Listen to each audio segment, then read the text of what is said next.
Welcome to rslash idontworkherelady, where we share stories about folks that are mistaken for employees by irate customers. If you are new to my channel, please don't forget to subscribe to join our awesome community. And now, without wasting any more time, let's dive right in. The restaurant, the Karen, and the spatula. So this happened 2 days ago during my lunch break. While the Karen's screeching was not directed at me, I was able to observe it all go down firsthand. Backstory: I've been going to the same restaurant for lunch for the past 2 months. It's a small place, but the food is amazing and prices are low. As any regular, I eventually got pretty friendly with the staff and the waiters. I tip well and always try to be smiling and nice. They deserve it. As such, I know everyone who works there and the manager's girlfriend. She comes in from time to time to have lunch around the same time I do, and we greet each other with a nod and a smile. That's all the backstory you need. Now to the show. As usual, I arrive at around 1 PM and see the Karen walking just slightly behind me with her kid. I open the door to the restaurant and hold it so they can pass. I let you guess if she said thank you or not. We go in and the restaurant is packed. There are only 3 open tables, so Karen and her kid take one and I the other. Literally a minute later, the manager's girlfriend, GF from now on, walks in. She goes up to the bar and talks with her boyfriend briefly. Due to the chaos, both of the waiters are overwhelmed and GF helps one of them carry a set of trays to a table. She's cool like that and sits down on the last remaining table. Admittedly, service was kind of slow, but due to the sheer amount of people, it was understandable. Well, understandable for me, not the Karen. At some point, she just scoffs and bolts up, walking to GF's table. Karen: "Excuse me, can we order?" GF, caught off guard: "I'm sorry, what?" Karen: "Can we order? We've been waiting for 10 minutes. GF: "You will have to ask a waiter. I don't work here." Karen: "Of course you do. I saw you carry trays." GF: "That was just to help." Karen: "And now you're taking your break? You just came in. How can you be so lazy?" GF: "Seriously, ma'am, I don't work here." Karen: "Bullcrap. I saw you. You have to take my order." At this point, a waiter manages to get to them. Meanwhile, I can see her daughter literally trying to unsubscribe from existence. Waiter: "Ma'am, is there a problem here?" Karen: "This lazy woman won't take my order." Waiter: "She does not work here. I can." Karen cuts him off. Karen: "I saw her working. I want to talk to your manager. She cannot behave like that." The waiter just shrugs and asks the manager to come. Manager: "Ma'am, what is going on?" Karen: "She refused to serve me. You have to discipline her right now." Manager, without effing blinking: "I will be sure to spank her with the hardest spatula we have later, but at the moment she doesn't work here and cannot help you. Waiter here will be happy to take your order." Karen is just sitting there, mouth gaping, as if she was struck by the lightning of Zeus himself. The restaurant is quiet. GF is blushing a bit, but smiling. I'm doing my best to not laugh out loud and failing. You can hear muffled chuckles from other tables. After about 20 seconds, the Karen huffs and drags her poor kid out of the restaurant. I tipped a lot that day. A lot of puns in the comments to that post, for example this one: "I'll bet she was tipped thoroughly also, maybe even shafted." And then someone else says, "She definitely got shafted on the tip." By the way guys, please tell me in the comments if you would like to hear some more entitled people / entitled parents again, because we did not have that for a long time. Anyway, let's continue. "You work for the government, right?" I work in the HR team at a hospital in a major city. One day, I get an email out of the blue from someone asking me if she can send me a dick note. I have a momentary giggle, then email back to ask if she can give me her employee ID because I cannot find her name in our system. 5 minutes later, I get a call.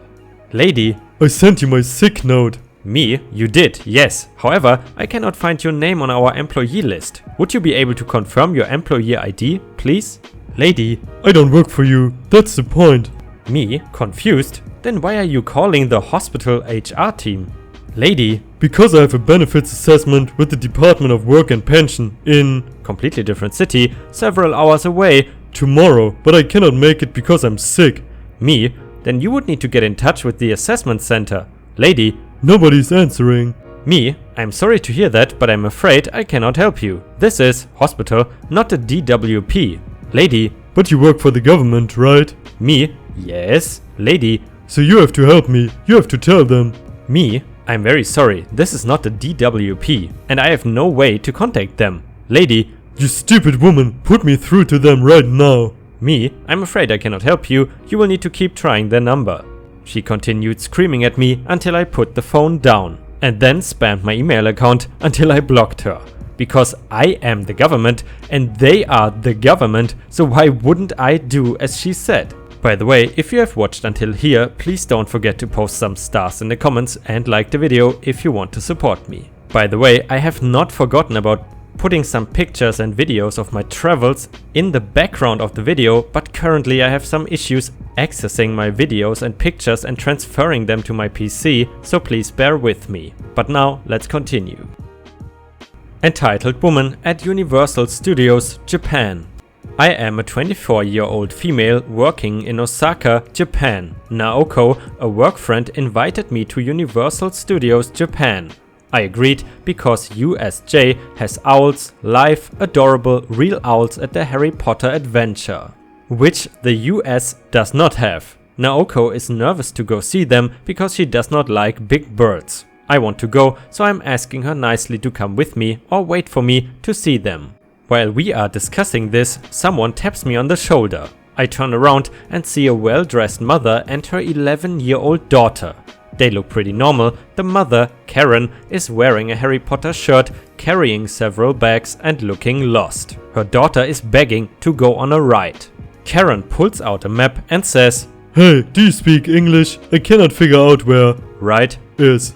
I point in the general direction we came from. I tell her, I do. We just came from right over there. Karen taps the map with a perfectly manicured talon. But where specifically? Naoko pops in because she's the most helpful person in the world. That is not sarcastic, she's wonderful. You have pen? She asks. She mimes drawing on the map. I always have pens on me. I tell her, here, if you want, she will circle it for you. Karen looks like I threatened to carve out her child's eyes and feed it to Izanami for breakfast. She jerks the sacred map to her chest. She tells me, "Do not touch our map, just take us there." Naoko, like the kid from The Sixth Sense, whispers dramatically, "We see owls." I can see how annoyed Karen is getting. I'm thankful that Karen has made Naoko more interested in seeing the majestic sky cats.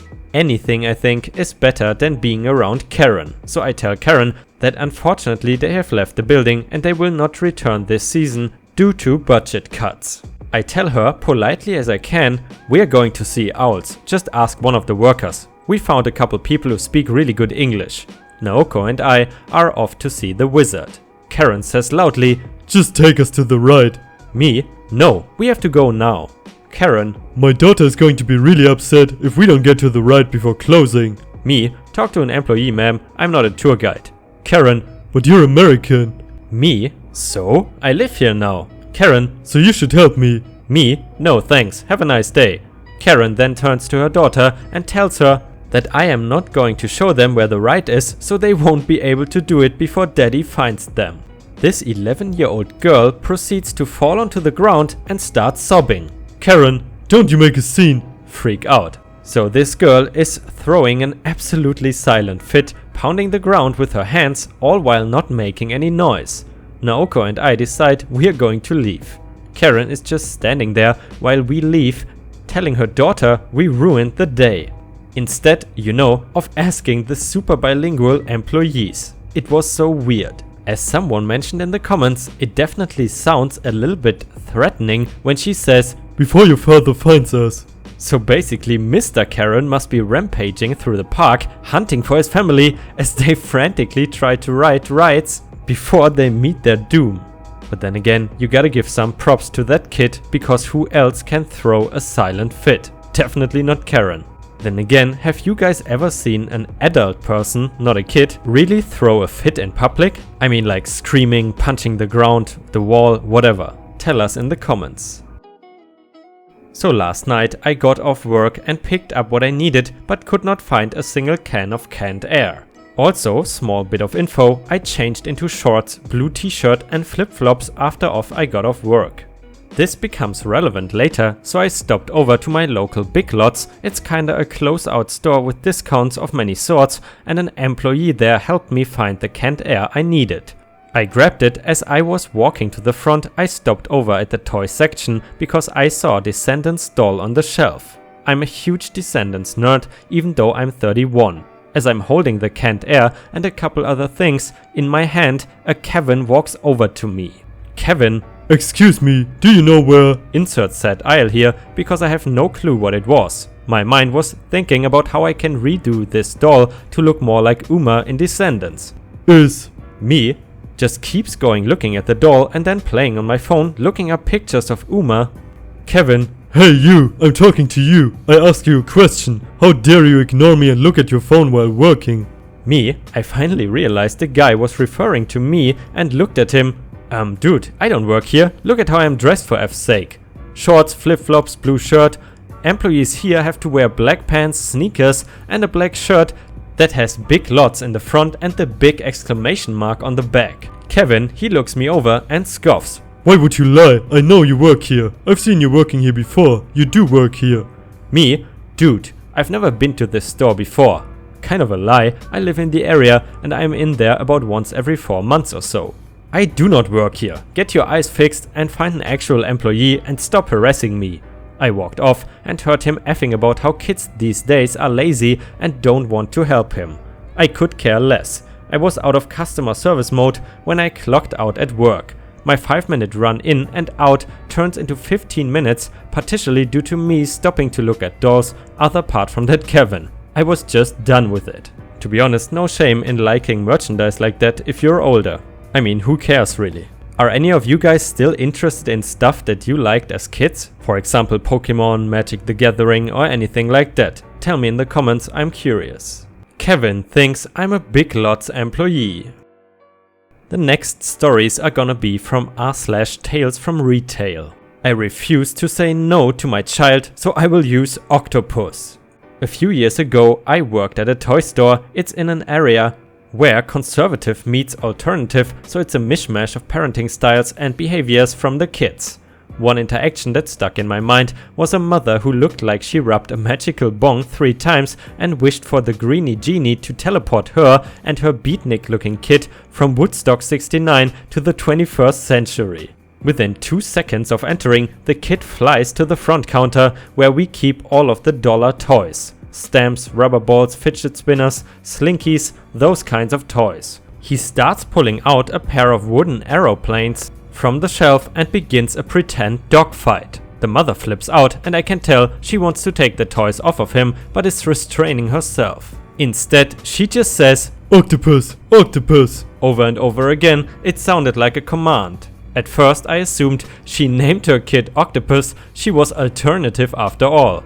However, after she then said the name Snoopy, not real name, I realized the kid's name was not Octopus, but we also did not stock any aquatic animal toys where Snoopy was playing. The mother notices me watching from behind the register and she looks at me apologetically. Octo mom. I'm sorry, he keeps touching the toys when I told him he could look around only. I was not mad, kids are kids and plenty of them go nuts when they enter a toy store. Me? Oh, was he looking for an octopus toy? Snoopy stops playing, just looks up at me and the mother quickly hushes me and gets real close. Octo mom. I'm trying to raise my boy with positive words. The real word is so negative, so I'm substituting it for octopus. Me? What real word? She lowers her voice to a whisper. She's panicking that her answer might be overheard and undo 5 years of parenting and transform her son into a rebel that protects the establishment. Octo mom. 14th letter followed by 15th letter. It took me a bit to realize octopus was used instead of no. This kid is going to have a weird time at the marine section in the zoo. So basically, Karen's logic. I don't want to use a negative word, so I will take a completely neutral word and make it negative. If you think Karen cannot become any more stupid, you simply get this. But anyway, on to the next one. Old lady uses change counting ability for good. So this happened during my first retail job when I was in high school. Maybe around 2006 or so, and with the holiday retail season coming up thought you guys would appreciate it. Home goods store, November, full Christmas rush, Saturday, store was shoulder to shoulder with grouchy middle-class white people. I'm running a register and at no point during my shift could I ever see the end of the line. So I had just experienced my first customer full meltdown. He screamed in my face about how I was a lying woman because his coupon was expired. My manager had to physically remove him from the store. His wife later apologized and explained he has anger issues, but that's another story. I am more shaken than anything, and as teenage girls do, I was tearing up but trying to grin and push through. There was no one to replace me and the place was mobbed. Next lady in line was a tiny, blue-haired elderly woman. She offered to wait until I had time to catch my breath and calm down. But I could feel the people behind her in line staring me down, so I insisted I was fine. She grinned at me and loudly declared that old ladies always have to pay in exact change and she was sure no one would mind waiting while she counted it out. This angel made a 5-minute production out of counting out $5 or so in loose change while I calmed down and cleaned up as best as I could. Oh, I'm so silly. I lost count and I will have to start over. God bless that chaotic old lady. I will never forget her. If any of you guys have ever worked in retail, what was your best moment of retail? Not your horror story. Because actually, I've already heard so many bad stories, but surely there had to be some positive moments as well. So please tell us in the comments or on r/ripe stories. Customer tries to return a bucket of water in place of paint. Some backstory. I work at a large orange-colored hardware store chain. By the way, you will get 939 ripe stars if you can guess the name of that store chain correctly. I get a lot of crazy returns like bricks in drill boxes, rocks in lawnmower boxes, opened and used product, and some things are just plain ridiculous. However, those can make stories in themselves. There are some things you need to know first. The cast is MOD, the manager on duty, tint, the stuff you put in paint to make it colored. Alright, on to the story. One day I got a return that was a 5-gallon bucket of paint. I got to open the bucket and it's water. The guy returning it insisted that it was paint and that it was defective. So I called the mod and he came over and was like, "What is the problem?" And I replied, "This guy is trying to return a bucket of paint and it's water." He then opens the bucket, confirms it's water and says to the customer, "Well, there's the problem. You just haven't mixed it. If you want, we can take you over to the paint desk and have it mixed." To which the guy, not wanting to admit he's wrong, hesitantly says, Sure, let's do that. So I watch as the mod has the paint desk put tint in a bucket of water and mix it, all the while the customer is standing there with a look of defeat. The customer eventually left with his bucket of colored water and was satisfied. Well, that manager on duty is definitely a retail veteran. But either way guys, unfortunately that was the last story for today. Once again guys, I would be super happy if you could press the notification bell for my channel in case YouTube decides to not share my uploads with my subscribers again. This can happen a couple of times absolutely randomly, so to be 100% sure that you get all my uploads, please press that notification bell. Either way, I hope you have a fantastic day and I see you again tomorrow. Ripe signing off.